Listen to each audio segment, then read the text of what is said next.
Matapos ipasudpina ng Senado si The Kingdom of Jesus Christ leader Pastor Apollo Quiboloy, iniutos naman ngayon ng Justice Department ang pagsasampa ng mga kaso sa kanya at iba pa niyang miyembro. Agad namang nagkasa ng prayer vigil ang taga-suporta ni Quiboloy sa Liwasang Bonifacio. Si Benji Dorango sa detalye. Pinasasampahan na ng kaso sa korte si The Kingdom of Jesus Christ leader Pastor Apollo C. Quiboloy, Jacqueline Roy, Christine, Pauline, Ingrid Canada at Sylvia Quemanes sa mga kasong child abuse, exploitation at qualified human trafficking.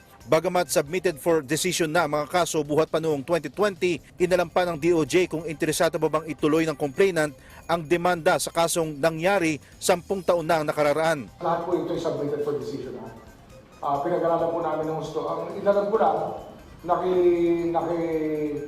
tinanong ko lang po kung may nakakakilala sa abogado para malaman kung talagang nais pa talaga nilang ituloy ang kaso sapagkat hindi po madaling kaso ito. Baka mamaya nakamove on na yung tao, hindi niya talaga pursue. Nang masigurong lalaban pa rin ang mga nabiktima, itinuloy na rin ito ng DOJ.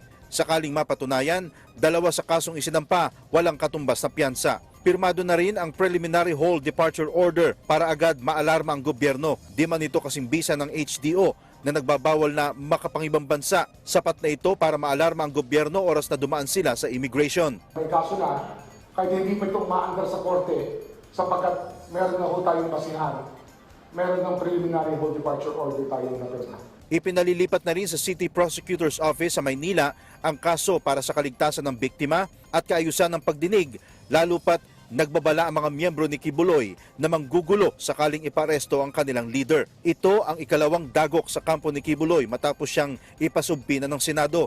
Bagamat hindi pa rin marinaw kung sisipot siya sa pagdinig, nagpapasalamat na si Senator Riza Hontiveros sa DOJ dahil sa inilabas na aksyon sa kaso. Nagpapasalamat din siya sa kanyang mga testigo. Pero seryoso ang mga taga-suporta ni Quiboloy na puno ng mga lider ng kanilang simbahan ang Liwasang Bonifacio. Bit-bit ang mga placards, iisa ang kanilang sigaw.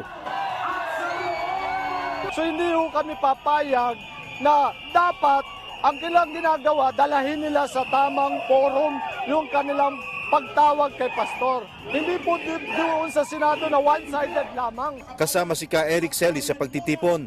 Ako po ay bumabalik ngayon para sumama sa totoong demokratikong boses ng sambayanang Pilipino. Maalalang si Ka Eric, minsan na ring napatawag at nakontempa ng Senado. Isa siya sa angkor ng SMNI, kaya nandito siya para sumuporta.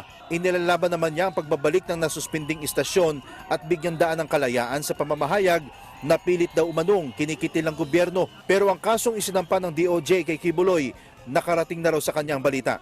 Basta ipatupad ang due process of law, equal protection of law, wala pa tayong problema dyan. Kasi yan ang proseso ng batas. Kapag may complaint, may proseso ng pagsagot. Benji Dorango, para sa Pambansang TV sa Bagong Pilipinas.